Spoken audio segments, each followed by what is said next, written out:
In my childhood, I was discriminated against a lot because of the color of my skin and the way I looked. And they were mistaking me for an Arab. They were calling me a lot of bad names and they bullied me a lot. Back in 2003, people were still having the effect of violence from the old regime, and because of my look, everywhere I went, people didn't like me. And before I even opened my mouth and correct them, they said a bad word in Kurdish, thinking I'm an Arab and I won't understand them. I used to hate my look when I was a child, and one time I remember I wore my mother's makeup in order to look more fitted in with the kids in the neighborhood. But through time and understanding, that feeling went away and it left me wondering, it is a crime to be a victim of racism because of some dictator action? And what if I was an Arab or any other nationality that faced the same thing? How would I be feeling then? And I believe my passion for youth engagement and peace building that I have previously mentioned have delivered from this feeling of not fitting in my childhood.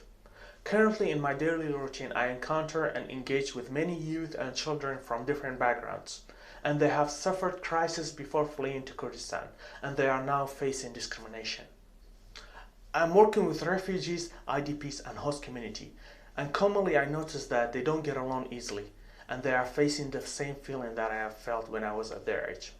I believe the long-term effect of violence have found its way to their mindset, but I'm not hopeless. It can all be cured through hard work and dedication. And my approach for helping in this issue is a technique I'm working on called immersive engagement. And I have started working on a project. The project is using virtual reality for peace building. And by putting people in a simulated world and showing them the war and violence stories that these poor kids have been through, and they will understand what it's like to be from a different background and go through all the crises that the other nationalities have been going through.